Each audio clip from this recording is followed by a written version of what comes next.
Have you ever felt tired before you even started working? Not physically tired, mentally tired. You sit down to do something important, but within seconds, your hand reaches for your phone. You check a notification, then another, then a video, then a message. Before you know it, 30 minutes are gone. Most people think this is a lack of discipline. But what if it's something much deeper? What if millions of people are struggling with an addiction they don't even realize they have? And unlike alcohol, gambling, or drugs, this addiction is often encouraged by the world around us because it feels normal. The addiction is stimulation, not information, not entertainment. Stimulation. Modern life has trained our brains to expect constant input every second of the day. When we're waiting, we scroll. When we're eating, we watch. When we're walking, we listen. When we're bored, we immediately reach for something to fill the silence. Many people haven't experienced true mental stillness in years. At first, this doesn't seem dangerous. After all, what's wrong with watching videos, checking social media, or listening to podcasts? The problem isn't the activities themselves. The problem is what happens when your brain becomes dependent on constant stimulation. Think of your attention like a muscle. A muscle grows stronger when it faces resistance. But imagine carrying a machine that lifts every weight for you. Your muscles would slowly weaken because they no longer need to work. The same thing happens with attention. Every time boredom appears, technology quickly removes it. Every time silence arrives, stimulation replaces it. Over time, the brain loses its ability to sit with discomfort. And that's where the real danger begins.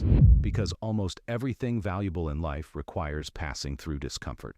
Learning a skill feels uncomfortable. Reading a difficult book feels uncomfortable. Building a business feels uncomfortable. Exercising feels uncomfortable. Having difficult conversations feels uncomfortable. Growth almost always starts with discomfort. But a stimulation-addicted brain begins treating discomfort like an emergency. The moment focus becomes difficult, it searches for an escape. The moment boredom appears, it demands entertainment. The moment progress slows down, it wants something easier. This creates a hidden trap. People start believing they lack motivation. They think they're lazy. They think they don't have enough willpower. But often, the real problem is that their brain has become accustomed to instant rewards. Imagine feeding a child candy every few minutes throughout the day. Eventually, healthy food starts to feel boring, not because healthy food is bad, but because the brain has adapted to a much stronger level of stimulation. Something similar happens with attention. Deep work begins to feel boring, reading feels boring, thinking feels boring, even resting can feel boring. Not because these activities are worthless, but because constant stimulation has changed the brain's expectations. The scary part is that many people never notice this happening. The shift is gradual. A few extra checks of the phone, a few more short videos, a few more moments spent avoiding silence. Nothing seems harmful on its own, but small habits repeated every day shape the way the brain functions. Eventually, being alone with your thoughts starts to feel uncomfortable. Many people don't realize how often they avoid their own minds. The second a quiet moment appears, they fill it. Not because they need information, not because they need entertainment, but because silence now feels strange.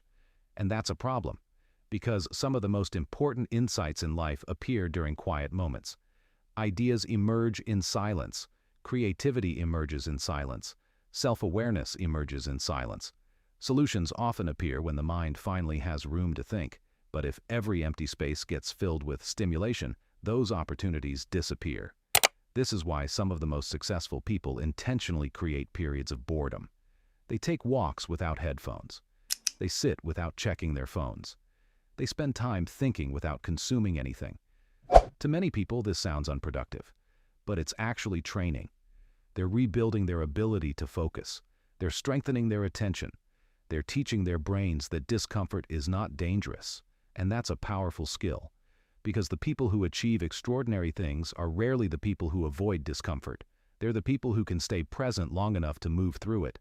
The good news is that this addiction can be reversed, not through extreme digital detoxes, not by throwing away your devices, but by slowly becoming comfortable with less stimulation. Leave your phone in another room for a while. Take a short walk without consuming content. Sit quietly for a few minutes. Allow boredom to exist without immediately fixing it. At first it will feel uncomfortable. That's normal. Your brain has been trained to expect constant rewards, but every time you resist the urge to seek stimulation, you're rebuilding something valuable. Your ability to focus. Your ability to think. Your ability to stay with difficult things long enough to grow. And in a world where everyone is competing for your attention, that ability becomes a superpower. The most dangerous addiction isn't always the one that destroys your life overnight. Sometimes it's the one that slowly steals your attention, your focus, and your potential while looking completely normal. And the moment you recognize it, you can begin taking your mind back.